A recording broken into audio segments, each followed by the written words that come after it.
welcome to Mr. Randy's Wine and Spirits. I am Mr. Randy, and we're back here again with another episode of Off the Pour. So what is an off the pour?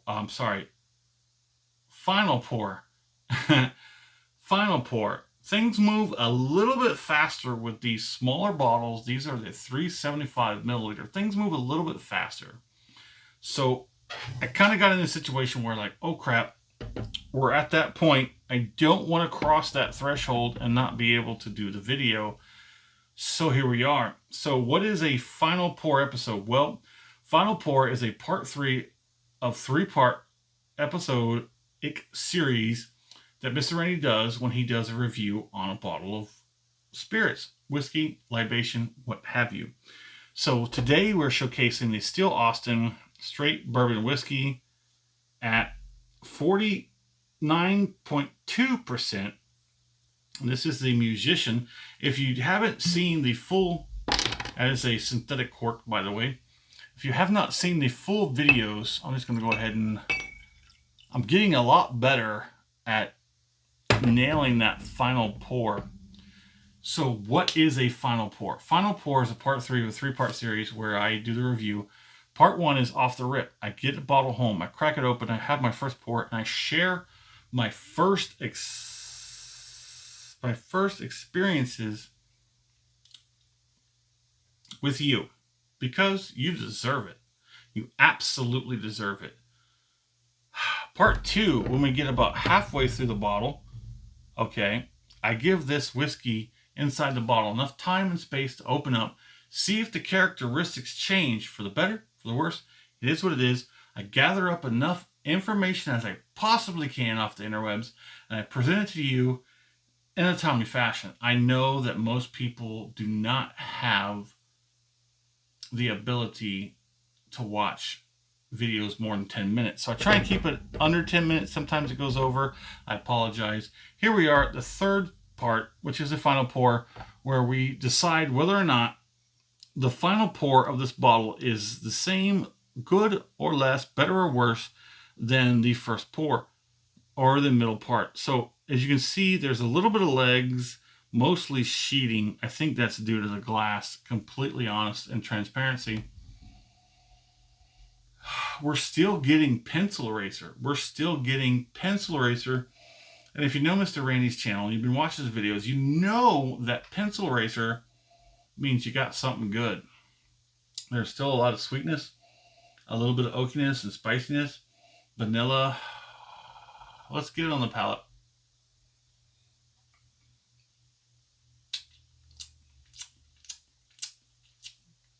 As always, there's going to be that initial dryness that gives way to the sweet caramel, candy, deliciousness of the oak, vanilla, spice.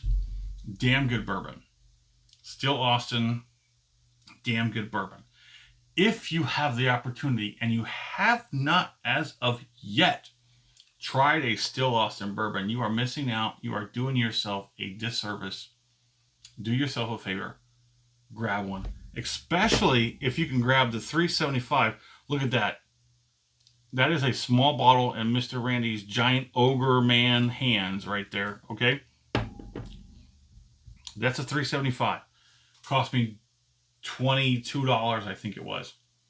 If you can find a 375, just do it. What are you waiting for? Just like Shia says, just do it. What are you waiting for? Just do it. Try the Still Austin. I guarantee you, you will not be dissatisfied. If you love bourbon and you haven't tried a Still Austin, you are missing out. So the nose, again, dry, sweet eraser. Very beautiful oakiness, a little bit of spice, but mostly drying. But don't let that fool you. Let's get on the palate, which we've already had. Yes, immediately you get this sort of drying, off-putting sensation. But it quickly, within 2 to 3 seconds, gives way to so much beautiful deliciousness that is the bourbon. The sweet oakiness, caramel. Oh, it's delicious. It really, really, really is a delicious bourbon. This absolutely redeems bourbon for Mr. Randy, because Mr. Randy in late 2025 has all but given up on bourbon. But that's not to be confused with the occasional bourbon that just checks all the boxes and just makes it, oh jeez. I'm going to have to say that this is probably my second favorite bourbon. That Evan Williams, basically everything in the line of Evan Williams so far has been a win for Mr. Randy. So let's go ahead and get on the finish.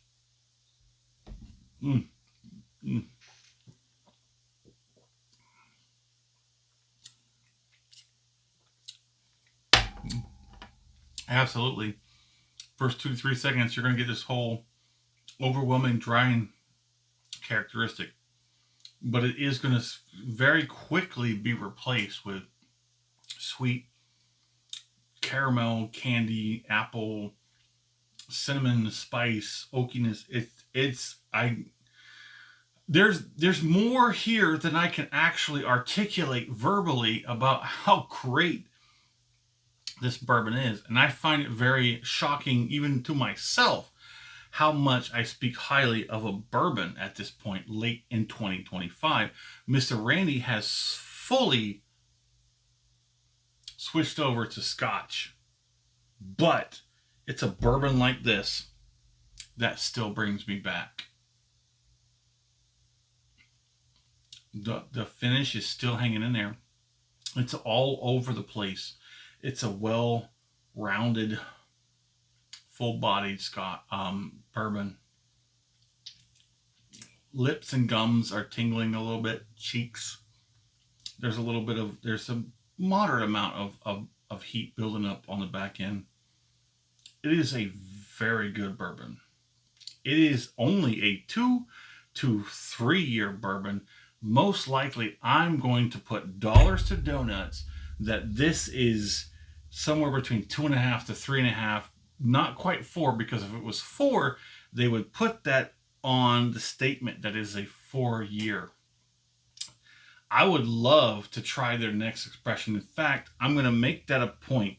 Let me know in the comments, have you tried the higher end versions of Still Austin? Tell me in the comments, which one do you think I should try next?